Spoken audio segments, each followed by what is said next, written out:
गहलोत सरकार अपने 3 साल के कार्यकाल को लेकर अपनी उपलब्धियां गिना रही है। इन उपलब्धियों में राजस्थान में घटित हर अपराध को दर्ज करने का दावा भी कर रही है, लेकिन विपक्ष राजस्थान में अपराध का पंजीकरण नहीं होने और अपराध बढ़ने पर सवाल उठा रहा है। विपक्ष के आरोपों पर खुद मुख्यमंत्री अशोक गहलोत ने कहा कि अपराध राजस्थान ही नहीं पूरे देश में हो रहे हैं, लेकिन राजस्थान को बदनाम करने का षड्यंत्र चल रहा है। उन्होंने कहा कि देश के कुल झूठे मुकदमों में 37% अकेले राजस्थान के हैं। 2019 के अंदर महिला अपराधों की 45.88%, 2020 के अंदर 45.23% और 2021 में 47.56% FIR झूठी पाई गई राजस्थान के अंदर। और भारत के कुल झूठे आंकड़े जो हैं, भारत के कुल झूठे मुकदमों में 37% सिर्फ राजस्थान राज्य के हैं। ये भी चिंता का विषय है। इस प्रकार के झूठे आंकड़े दिए जा रहे हैं। गहलोत सरकार एक तरफ जहां राजस्थान में होने वाले हर अपराध के पंजीकरण का दावा कर रही है, वहीं भाजपा नेताओं का कहना है कि राजस्थान में अपराध घटित होने पर फरियादियों को चक्कर लगाने पड़ रहे हैं। राजस्थान में महिला और दलित वर्ग के साथ अपराध बढ़ रहे हैं। राजस्थान में अपराधों का आंकड़ा बढ़ रहा है, लेकिन सरकार झूठे मुकदमों का हवाला देकर पर्दा डाल रही है। मैं सोचता हूँ लॉ एंड ऑर्डर ठीक करने के लिए कोई फुल टाइम आपके सहयोगी, आप उसको गृह मंत्रालय नहीं देना चाहते हो, भय लगता है, तो कोई बात नहीं, स्टेट होम मिनिस्टर भी रख लो जो कम से कम पब्लिक को भी सुने और हर समस्या का निदान करने के लिए दुखी लोगों की मदद करके उनको न्याय दिलाने का प्रयास करे। राजस्थान में महिला और कमजोर वर्ग के साथ अत्याचार के दर्ज किए गए मामले एक तरफ बढ़ते अपराध को दिखाते हैं, वहीं ये महिलाओं में आ रही जागरूकता का सबूत भी है। गहलोत सरकार के 3 साल पूरे होने पर बढ़ते अपराधों के आंकड़ों पर आरोप प्रत्यारोपों का दौर जारी है, लेकिन राजस्थान में अपराधों के आंकड़े सच्चाई बयां कर रहे हैं। जन टीवी के लिए जयपुर से विवेक शर्मा की रिपोर्ट।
घंटे में स्वागत है आपका। मैं हूं योगेंद्र। आप देख रहे हैं हमारी विशेष पेशकश गहलोत सरकार के 3 साल पे, जो लगातार हमारी सीरीज चल रही है। एक बार फिर हमारी खास खबर में हम उस पर जिक्र करेंगे। मुख्यमंत्री अशोक गहलोत का साफ कहना है कि गृह विभाग की बात करके अपोजिशन सकारात्मक बात नहीं करता, केवल एक सरकार को बदनाम करने की साजिश रची जा रही है। रेप केसेज, महिलाओं के प्रति जो उत्पीड़न के मामले आते हैं, उन्होंने ये भी कहा है कि महिला अपराधों में बड़ी चौंकाने वाली बातें सामने आई है कि 47% मुकदमे झूठे पाए गए हैं।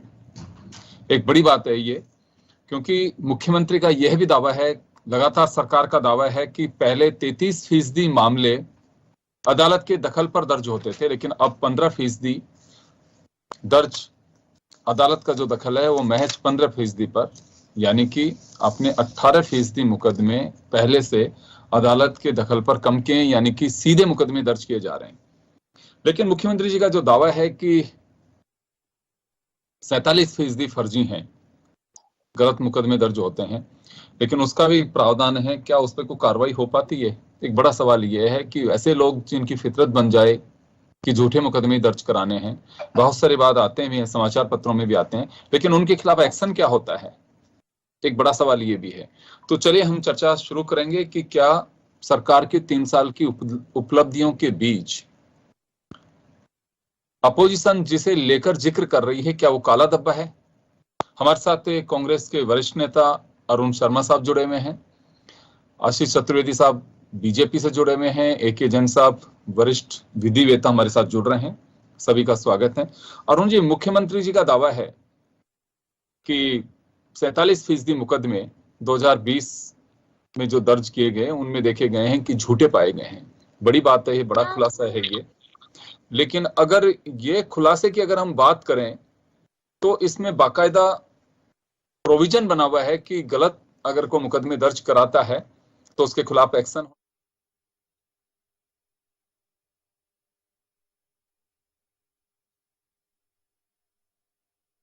आ रही है मेरी?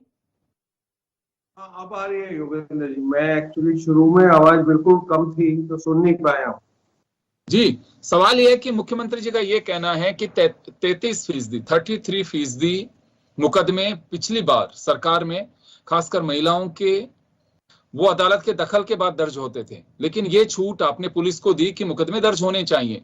अब मुख्यमंत्री जी का यह कहना है कि जो मुकदमे दर्ज हुए हैं, संख्या इस वजह से बढ़ी है कि हर व्यक्ति को मुकदमा दर्ज कराने का उसका अपना अधिकार है, उसका प्रयोग करवाया है, और उसमें 47% महिलाओं से जो जुड़े मुकदमे हैं जिस पर विपक्ष हल्ला कर रहा है वो फेक पाए गए हैं, यानी कि गलत मुकदमे, गलत आचरण से मुकदमे दर्ज कराए गए हैं। तो उसको लेकर के लेकिन सजा कितने लोगों को मिली या किसी के खिलाफ कार्रवाई हुई, ये एक बड़ा सवाल ये है। देखिए योगेंद्र जी, ये जो मुख्यमंत्री ने आज कहा है, ये हम भी लगातार कहते आ रहे हैं कि ये जो अपराध बढ़ गए हैं राजस्थान में, ऐसा एक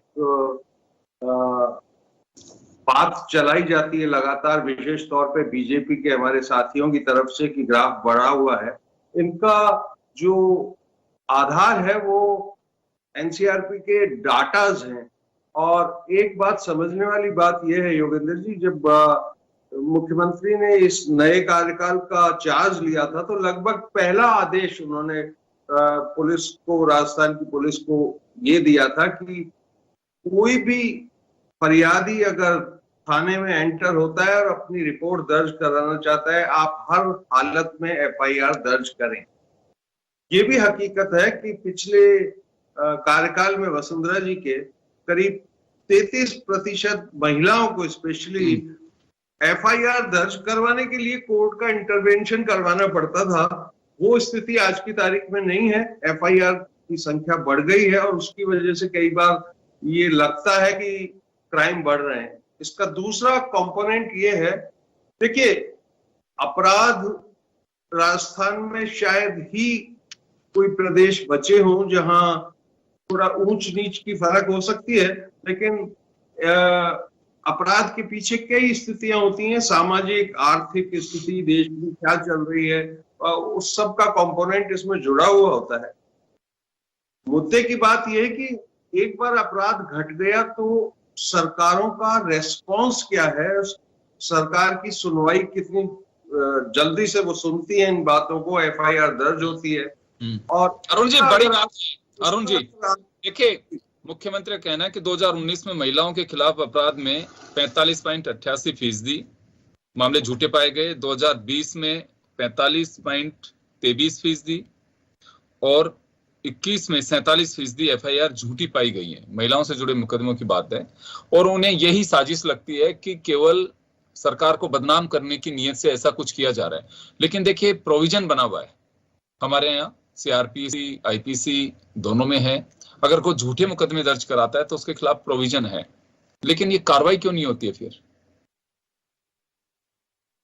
देखिए योगेंद्र जी, ये बड़ा वैसे संवेदनशील मामला है महिलाओं का, स्पेशली उसमें काफी देखभाल के बातें करनी चाहिए। पर जिस तरीके से अपनी सामाजिक व्यवस्थाएं हैं उसमें तथ्य ये भी है कि एक स्टेज पर जाकर महिलाएं कई बार केस वापस ले लेती हैं, कुछ समझौते हो जाते हैं, जो भी कारण हो, लेकिन ऐसा कई बार पाया जाता है कि वो केस आगे नहीं बढ़ सकता इन्वेस्टिगेशन की स्टेज पे, क्योंकि फरियादी ने या तो केस वापस ले लिया है या उदासीन है या गवाह बदल गए हैं। ये स्थितियां होती हैं और ऐसे में लॉ एंड ऑर्डर वैसे ही काफी बड़ा और व्यापक सब्जेक्ट है, तो उसमें अगर एक ये रिवर्स गतिविधियां भी चालू की जाए कि किस किस ने झूठे मुकदमे किए हैं, अब उन पे मुकदमे किए जाएं, तो भी वो बहुत बड़ी स्केल का एक काम है। और लेकिन जहां जहां भी ये उचित पाया जाता है, इन्वेस्टिगेशन ठीक समझता है, वहां के किया। अरुण जी वापस आ रहा हूं आपके पास में। आशीष चतुर्वेदी साहब के पास में जाना चाहूंगा। आशीष जी, सीधा हमला प्रतिपक्ष पे नहीं बोला है मुख्यमंत्री जी ने, लेकिन ये जरूर कहा है कि बदनाम करने की साजिश रची जा रही है, सरकार को एक बदनाम करने की नीयत से इस तरह के काम हो रहे हैं। दूसरा ये बात कही है कि 33% मुकदमे खासकर महिलाओं से जुड़े अदालत के दखल से ही दर्ज होते थे पूर्ववर्ती सरकार में, अब कम से कम मुकदमे तो दर्ज हो रहे हैं। देखिए योगेंद्र जी, वैसे अगर हम आंकड़ों के हिसाब से देखें तो राजस्थान महिलाओं में अत्याचार में नंबर 1 है। और एक बार अगर हम मुख्यमंत्री जी की बात को सही भी मान लें तो आप देखिए आए दिन ऐसी घटनाएं आती है और छपती है जो मानवता को शर्मसार करती हैं। आप देखिए, और हम निरंतर उसके बारे में सुनते रहते हैं, पढ़ते रहते हैं। देखिए मतलब छात्राएं यहाँ पे सुरक्षित नहीं है, महिलाएं यहाँ पे सुरक्षित नहीं है और दलित यहाँ पर सुरक्षित नहीं है। अब मैं आपको एक आंकड़ा बता रहा हूं कि राजस्थान में पिछले 2 साल में सरकारी अधिकारी, कर्मचारी और पुलिस की अगर पिटाई की बात करें तो 3254 मुकदमे इन सरकारी कर्मचारी, अधिकारी और पुलिस ने दर्ज कराए हैं। तो मुख्यमंत्री जी को जरा ये भी स्पष्ट करना चाहिए कि क्या सरकारी अधिकारी, कर्मचारी झूठे मुकदमे दर्ज करा रहे हैं क्या, इनकी पुलिस झूठे मुकदमे दर्ज करा रही है क्या? आप देखिए, मैं ऐसे ऐसे प्रकरण आपको बता सकता हूं जिससे हमको लगेगा कि हम क्या एक सभ्य समाज में जी रहे हैं या नहीं जी रहे हैं। आप देखिए, अभी हमने थोड़े दिन पहले जव्वा रामगढ़ में एक घटना पड़ी थी, किस तरह से महिलाओं के जो है पैर काट करके साहब वो कड़े उठा के ले गए। छात्राओं की अगर बात करें तो झुंझुनू में किस तरह से गैंग रेप की खबरें हमने पढ़ी है। आप देखिए, मतलब ऐसी ऐसी खबरें हैं कि थाने के अंदर यहाँ पर रेप के चार्जेस पुलिस कर्मियों पर लगाए जा रहे हैं। तो ये सारी घटनाएं वो हैं जो कि कहीं से भी झूठी नहीं है। और मैं अरुण जी की बहुत अच्छे से तारीफ करना चाहता हूं। देखिए, अरुण जी ने बहुत अच्छा कहा है कि ये मुकदमे झूठे नहीं हो रहे हैं, लेकिन अरुण जी ने जो एक बताया ना कि सामाजिक प्रेशर के कारण, गवाह पलट जाने के कारण कहीं न कहीं इनको समझौता करना चाहिए। मुझे लगता है मुख्यमंत्री जी का ये जो बयान है कि 47% मुकदमे झूठे हैं, ये कहीं न कहीं महिलाओं के खिलाफ जो अपराध हो रहे हैं उनकी बढ़ोतरी करेगा। बता रहा हूं मैं आपको, कहीं न कहीं जो अपराधी है, ऐसा क्यों लगता है? अपराधियों के मन में होगा ना कि अपराधियों के मन में क्या भाव बैठेगा कि इस प्रदेश का मुख्यमंत्री कह रहा है साहब ये तो झूठे मुकदमे हैं। आप देखिए, जो कोई भी अपराधी जो होगा वो तो कह रहे हैं कि जांच में झूठे पाए जाते हैं, लेकिन अगर कोई साहस करेगा और देखिए, मैं अरुण जी की सर को पकड़ा जाएगा। योगेंद्र जी, मैं अरुण जी के साहस की प्रशंसा करता हूं। उन्होंने कहा कि मुकदमे झूठे नहीं है। बेसिकली वो कह रहा है सामाजिक प्रेशर है, गवाह का प्रेशर है, महिला। अभी कहा है ना उन्होंने झूठे नहीं है। नहीं, उन्होंने ये कहा है कि इस प्रेशर से भी उनको विड्रॉ करने पड़ते हैं। इसका मतलब क्या हुआ बताइए आप? इसका क्या मतलब हुआ बताइए आप? अगर किसी सामाजिक मान्यताओं के कारण, किसी प्रेशर के कारण अगर महिलाएं एक बार उनको तो बल्कि मुख्यमंत्री जी को तो एनकरेज करना चाहिए कि आप जो भी आपके खिलाफ हो रहा है, स्पेशल हेल्पलाइन बनाई जानी चाहिए। आप देखिए पिछले 2 महीने में अगर हम बात करें तो कम से कम 10-12 केसेस ऐसे हैं जो कि स्कूली छात्राओं पर हुए हैं, आप देखिए, और जिसमें स्कूल के प्रिंसिपल से लेकर के महिला शिक्षक तक लिप्त पाई गई हैं। आप देखिए ऐसे उदाहरण जो आशीष जी प्रस्तुत कर रहे हैं वो अक्रॉस द बोर्ड पूरी कंट्री में सब जगह हैं। उत्तर प्रदेश में है, बिहार में है, गुजरात में है। मैं अभी लास्ट वीक गुजरात में था और आई वाज सरप्राइज्ड, क्योंकि गुजरात रिलेटिवली महिला सशक्तिकरण एंड लॉ एंड ऑर्डर में उसका काफी बढ़िया स्थान रहा है पिछले कुछ सालों में, लेकिन वहां भी ये अपराध अब बहुत तीव्र गति से बढ़ रहे हैं। डेली ऐसी रिपोर्टें आती। मैं योगेंद्र जी कह रहा हूँ रिस्पॉन्स, ये कह रहे हैं कि चीफ मिनिस्टर के बयान से अपराधियों के हौसले बढ़ेंगे, ये हास्यास्पद इसलिए है कि आपने नोट किया होगा जो रिस्पॉन्स है इस समय पुलिस का, इन्वेस्टिगेशन का और जुडिशरी का जो रिस्पॉन्स है, ऐसे दर्जनों केस हैं जहां 20 दिन में, 21 दिन में, 2 महीने में, 3 महीने में न्याय हो गया है तुरंत। उससे एक्टिवली डिस्करेज होता है अपराधी। अभी कल ही फैसला आया है कोर्ट का, ये जो कोटा झालावाड़ में जो केस था, 14 लोगों को आजीवन कारावास की सजा हुई है कल ही, और ये 6 महीने पुराना भी केस नहीं। ऐसे 20 एग्जाम्पल हैं कि बहुत त्वरित गति से न्याय डिस्पेंस किया जा रहा है, जो कि बहुत महत्वपूर्ण बात है। और जहां तक झूठे सच्चे मुकदमों की बात है, देखिए मैं अब भी अपनी बात पे कायम हूं कि एग्जैक्टली उसको झूठा कैटेगराइज नहीं कर सकते। कुछ डाउनराइट झूठे भी हो सकते हैं। हिंदुस्तान में सब कुछ संभव है। दहेज के भी झूठे बना दिए जाते हैं। मैं पर्सनल लेवल पे जानता हूं कुछ केस ऐसे हैं जहां दहेज लड़के वाले को फंसाने के लिए बड़ी आसानी से बनाया जाता है ये, और ऐसे कई एक्ट होते हैं। तो बिल्कुल संभावना जीरो है झूठे केस की, वो तो पॉसिबल ही नहीं है। लेकिन मैंने आपको और भी आप दोनों को मैं बिल्कुल बहुत ही एक अच्छे से मैं कह सकता हूं कि बहुत सुलझे हुए व्यक्ति हैं आप दोनों। लेकिन मैं एक बात जानना चाहूंगा पॉलिटिकल पार्टी से कि हम 21वीं सदी विश्व गुरु बनने के सपने देख रहे हैं, सारी चीजें कर रहे हैं हम, और बन भी सकते हैं, लेकिन ये बड़ी अजीब बात है कि अभी हम आजादी के इतने साल बाद महिलाओं के अत्याचार, महिलाओं को न्याय नहीं मिल पा रहा है, महिलाओं के लिए ये नहीं हो पा रहा है, तो हम इसी पे लड़ रहे हैं कि कानून बना हुआ है, कानून पहले दिन से बना दिया था। भविष्य के आप सोचिए कि भविष्य को ध्यान में रखते हुए कि ऐसा होगा तो ये करना होगा, ये करना हो तो ऐसा होगा, उन तमाम संभावनाओं को लेके। लेकिन आज मुद्दा हमारा सिर्फ यही रह गया है कि हाँ, इनके शासनकाल में इतना भ्रष्टाचार रहा, या ये कानून व्यवस्था बिगड़ी रही, हमारे टाइम पे ये बिगड़ा रहा, हमारे टाइम पे हमने ये किया। तो कानून व्यवस्था एक ऐसा मुद्दा बन गया है जो मुझे लगता है कि ये तो हमारे लिए एक बड़ी फिक्र की बात है कि हम जा कहाँ रहे हैं। योगेंद्र जी चलिए, मैं आ रहा हूं सर, आपके पास आ रहा हूं, मैं आपके पास आऊंगा, अरुण जी, आशीष जी, दोनों के पास आऊंगा मैं। AK जैन साहब हमारे साथ जुड़े हुए हैं इस वक्त, फोन लाइन पे जुड़ेंगे, टेक्निकल प्रॉब्लम से वो हमारे साथ वीडियो शेयर नहीं कर पा रहे हैं। जैन साहब, आप सुन पा रहे हैं मुझे?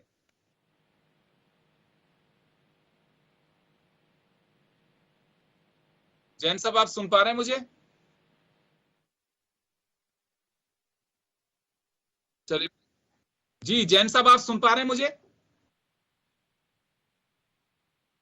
जैन साहब की आवाज नहीं आ पा रही है। और जैन साहब, आप तक आवाज आ रही है मेरी?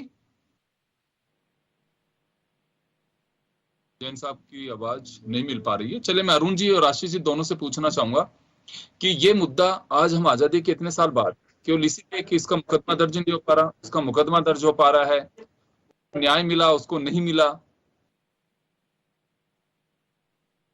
जी अरुण जी। जी हाँ, देखिए, ये जो आप कह रहे हैं थोड़ा दुर्भाग्य की बात है कि अभी भी इतनी कसर बाकी है कि ये चिंताएं अपनी जगह बरकरार हैं। और इसमें सकारात्मक बात यह है कि इस बीच काफी काम जरूर हुआ है। नारी सशक्तिकरण के लिए सभी जागरूक हैं, इसमें महिलाएं खुद आगे आके काम कर रही हैं। हर क्षेत्र में उन्होंने नाम कमाया है, देश का नाम ऊंचा किया है, इसमें कोई शक नहीं है। और सारे क्षेत्रों में उनकी पहचान बनी है। और अब तो बात चलने लगी है कि 40%, 50% इनको प्रतिनिधित्व दिया जाएगा, जो कि बहुत वाजिब बात है। देखिए, अर्थमेटिकली 50% पॉपुलेशन, ऑलमोस्ट बराबर की पॉपुलेशन है, और इसका सदुपयोग और यूटिलाइजेशन, डिप्लॉयमेंट वगैरह अगर ठीक हो तो एक आशा की नई किरण जगती है। क्योंकि जैसे हाल चल रहे हैं सभी राजनीतिक पार्टियों के, पुरुषों को तो हमने काफी देख ही लिया है। इसमें कतई कोई हर्ज नहीं है कि नई जिम्मेदारियां महिलाओं को दी जाएं, उनको अवसर दिए जाएं।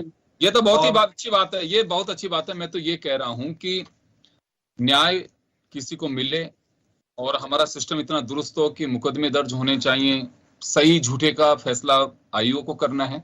लेकिन आजादी के इतने साल बाद भी अगर आदमी दर दर भटकता फिरे कि मेरा मुकदमा दर्ज नहीं हो रहा, मुझे न्याय नहीं मिल पा रहा है, तो एक मुझे लगता है कि हमारे समाज में, हमारे सिस्टम पे एक बड़ा सवाल खड़ा होता है। मैं आशीष जी आपके पास आना चाहूंगा। जी चलिए, AK जैन साहब फिर एक बार हमारे साथ में हैं। जैन साहब, आप सुन पा रहे हैं हमें? हाँ बिल्कुल जी।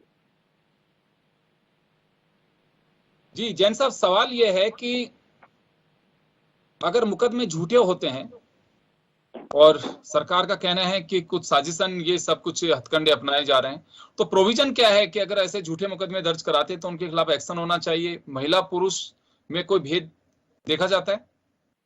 देखिए, झूठे मुकदमे दर्ज कराने को कानूनन अपराध बनाया हुआ है।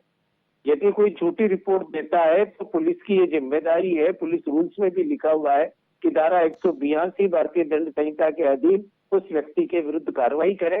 और अगर न्यायालय में कोई झूठी रिपोर्ट देता है या वैसे भी झूठी रिपोर्ट देता है तो धारा 211 भारतीय दंड संहिता के दंडनीय अपराध, इन दोनों अपराधों में इन पर कार्रवाई होनी चाहिए। परंतु अब तक ये देखा गया है कि पुलिस बहुत सारे मामलों में अंतिम प्रतिवेदन लगा देती है, ये लिख देती है कि मामला अदम वकूफ झूठे, टेक्निकल लैंग्वेज में कि झूठा मामला दर्ज कराया गया है। परंतु आज तक पुलिस वालों ने कभी इक्के दुक्के औपचारिकता के लिए 7 में 1 इस तरह से पेश कर देते हैं, परंतु अधिकतर मामलों में क्या 99% मामलों में पुलिस कभी भी कोई कार्रवाई इस मामले पर नहीं करती कि मामला झूठा है, इसलिए झूठी रिपोर्ट दर्ज कराने वाले के खिलाफ कार्रवाई की जाए।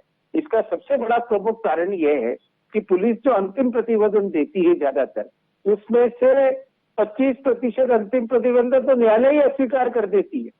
क्योंकि पुलिस के जो प्रतिवेदन दिए जाते हैं, क्लोजर रिपोर्ट दी जाती है, वो मेरिट के आधार पर नहीं दी जाती, बल्कि पुलिस आजकल पंचायती करती है, बैठ कर राजीनामा कराती है, चाहे महिलाओं का मामला है, चाहे वह, क्योंकि 47% मामलों में मुख्यमंत्री ने कहा कि अंतिम प्रतिवेदन दिया झूठा मानकर महिलाओं के मामले में। और ज्यादातर मामलों में क्या पुलिस दबाकर वहीं कंप्रोमाइज करा देती है और मामला झूठा बनाकर कर देती है। और तभी किसी मामले में, बहुत रेयर मामले में, क्योंकि मेरे अपने 40 साल के लीगल कैरियर में मैंने बहुत कम 10 या 20 मामले ऐसे देखे होंगे जहां पर पुलिस कार्रवाई कर पाती है 182 के दिन।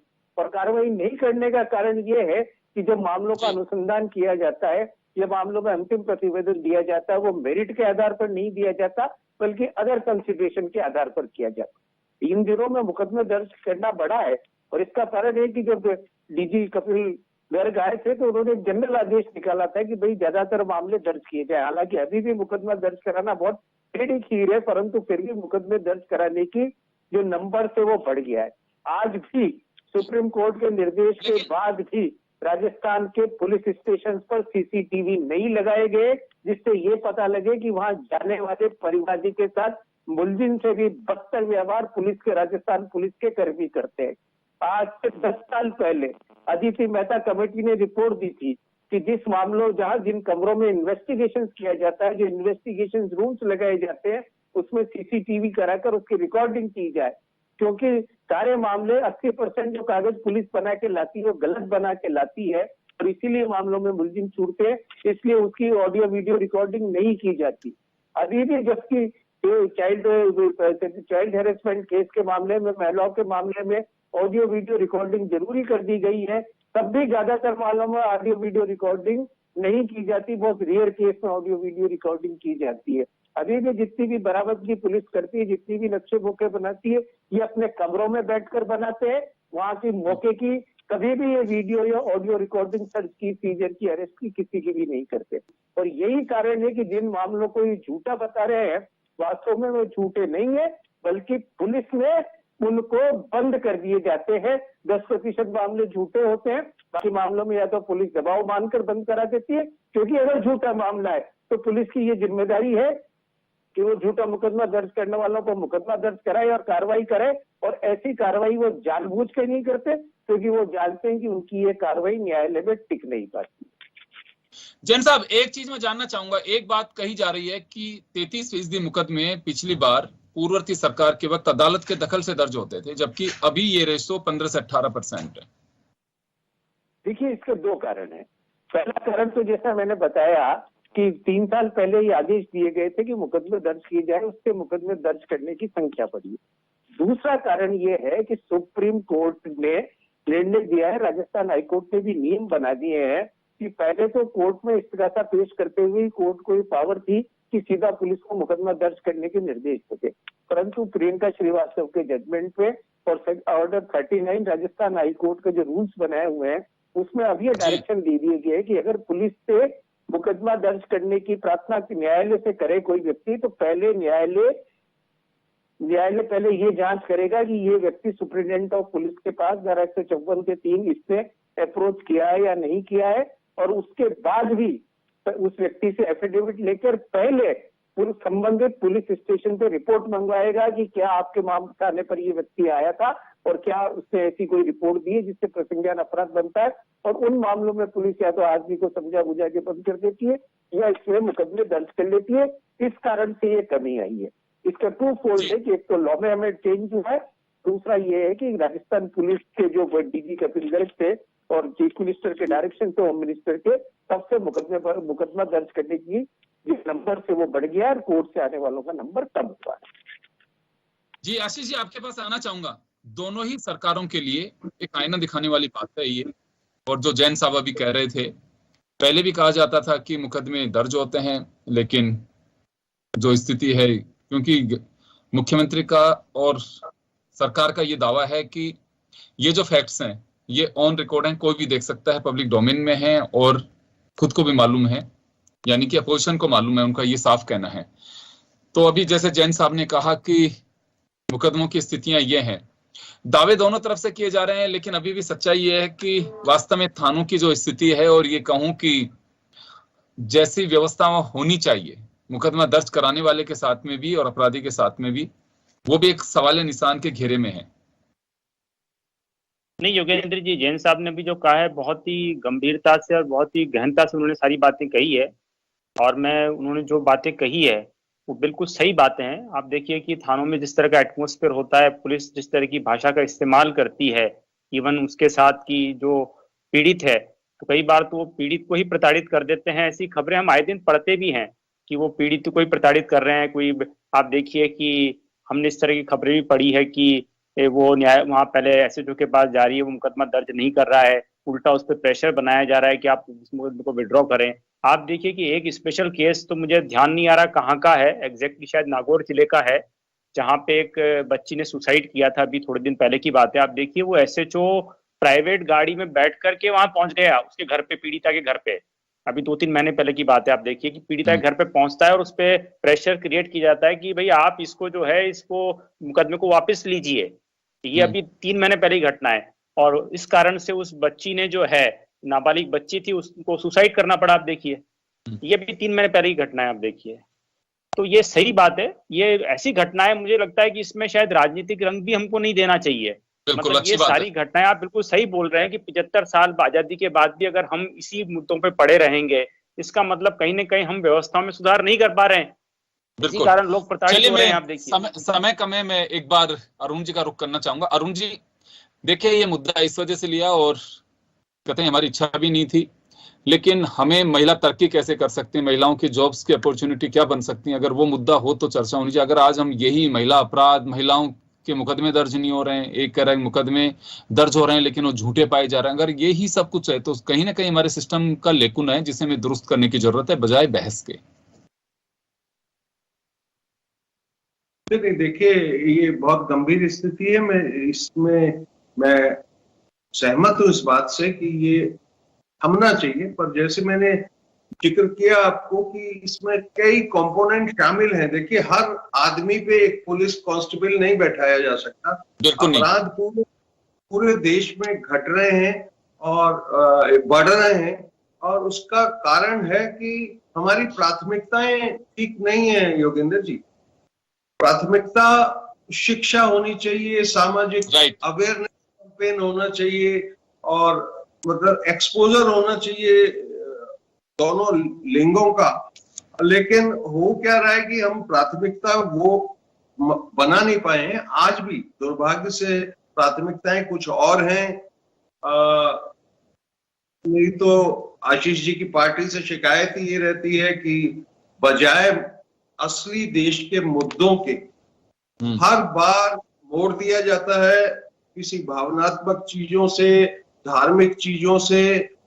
आप देखिए ना कि तो अभी क्या लग रहा है आपको, ये मुद्दा इसी वजह से डाइवर्ट किया जा रहा है? डाइवर्ट नहीं, देखिए बीजेपी यहाँ अपने खाना पूर्ति कर रही है, क्योंकि विपक्ष में है तो एक भी अखबार की कतरन अगर उनके हाथ में आ जाए, एक भी नागौर के केस ध्यान में आ जाए, तो उसको आप विस्तृत रूप से फैला दीजिए कि राजस्थान में तो बिल्कुल अंधकार मचा हुआ है। जबकि मैंने आपको बताया जो रिस्पॉन्सेज हैं गवर्नमेंट के।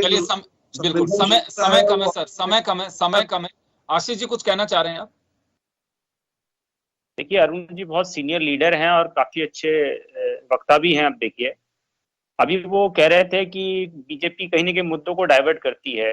योगेंद्र जी अभी आपको ध्यान होगा जयपुर में 12 तारीख को कांग्रेस की एक रैली हुई थी और जिसमें मुद्दा क्या था और उनके सबसे बड़े नेता ने किस पर भाषण दिया और क्या छपा वो सारी जनता ने देखा है अरुण जी।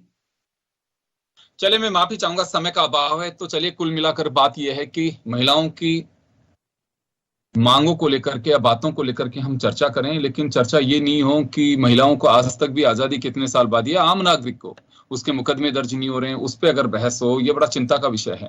होना ये चाहिए कि डेवलपमेंट कैसे हो सकता है, महिलाओं को उनकी स्थान कैसे मिल सकता है, वो कैसे आगे बढ़ सकती हैं। और अगर आज 70 साल आजादी के 75 साल हो रहे हैं और हम केवल इसी उलझन में उलझे रहेंगे कि ऐसा नहीं हुआ, मुकदमे दर्ज नहीं हुए, वहां पे किस तरह से जो थाने में गए थे उन लोगों के साथ में क्या बदसलूकी की गई, तो ये मुझे लगता है कि सभी के लिए, राजनीतिक दल कोई भी हो, सरकार किसी की हो, इस बहुत ही गंभीर विषय, इस पे गौर जरूर करना चाहिए। केवल हम ये कह करके कि उनके वक्त ऐसा हुआ था, हमारे वक्त ऐसा हुआ था, तो मुझे लगता है कि ये गले उतरने वाली बात नहीं होगी।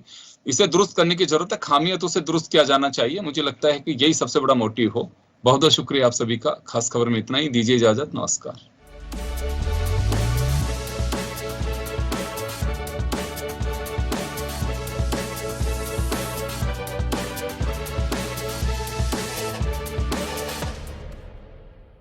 जन टीवी की लेटेस्ट अपडेट पाने के लिए हमारे चैनल को जरूर सब्सक्राइब करें और नोटिफिकेशन पाने के लिए बेल आइकॉन दबाएं।